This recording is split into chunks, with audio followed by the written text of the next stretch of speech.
For example, you would get people delving through their childhood and things. I don't do that. The person comes to the door and I'll say, "Hi, I'm Alan. What's your problem?" And then they'll tell me, and I'll say, "Okay, now this is how we're going to fix it." So I've cut everything the way down to as fast as I possibly can.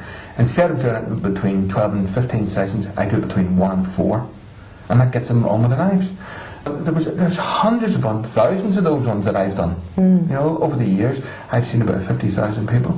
So I suppose things that people don't probably think, oh, hypnosis is going to help me with that, you actually could. Well, that's what happened, and it snowballed from that. And I've been doing it ever since, 10 hours a day. Every single day. I started off with one small office, I ended up with 7 clinics. I'm travelling all over Northern Ireland because at that time people wouldn't come into Belfast, so I actually went to them, to the local hotel. It's still all private individual, but I still do that. It's for their convenience. Plus, I remember one guy coming through the door, and what happened to him was he was one of the security forces, and there was a drop-in well bombing, and he was the first one through the door, and he saw all these people sitting at the tables afterwards. But what had happened was that the ceiling caved in and their heads were pushed between their shoulders, and he couldn't get this image out of his mind. It's just the image.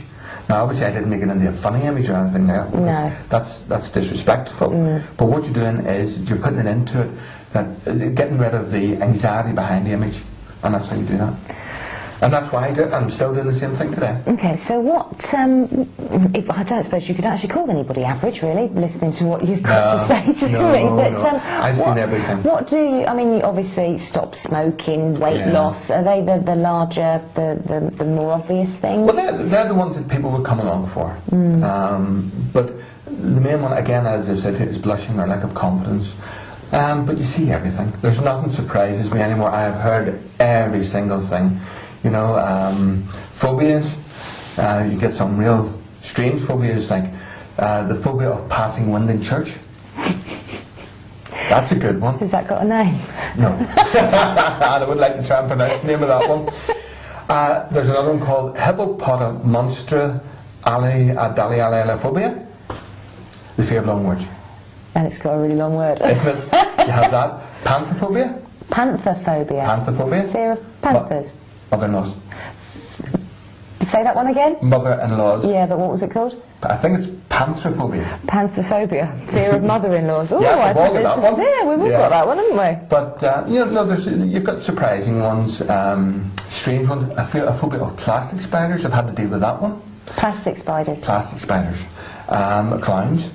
That's another one. I have heard of that one, actually. I have heard of that one. And thunder and lightning. But the strange thing about those people are that they will only ring you when it's thunder and lightning. That's right. And then once it's over, they don't turn up. So they book the appointment because they're sitting under the stairs, and then they don't turn up. Do you have to be a believer? No. For this, I mean, not at all. I'm sure some people are like, oh, it's mumbo jumbo. What do you say to people like that? I just turn around and tell them the truth. It's nothing to do with belief or anything like that.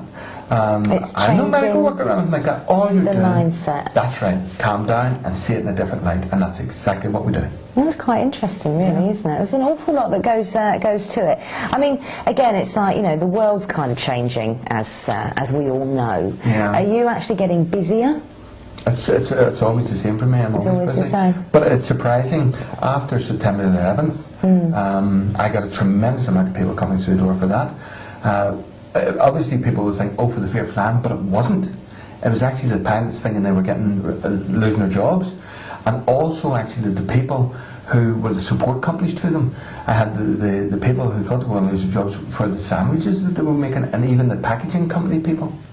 Because a lot of people stopped flying, didn't they? So that industry kind of really slowed down. Yeah, but so obviously got some of the fear of flying ones, particularly after the Madrid one. Yes. The latest one, I'd got an awful lot of people. But what happens out in the world does actually influence people coming to see me. And because of the recession now, mostly it's for interview nerves.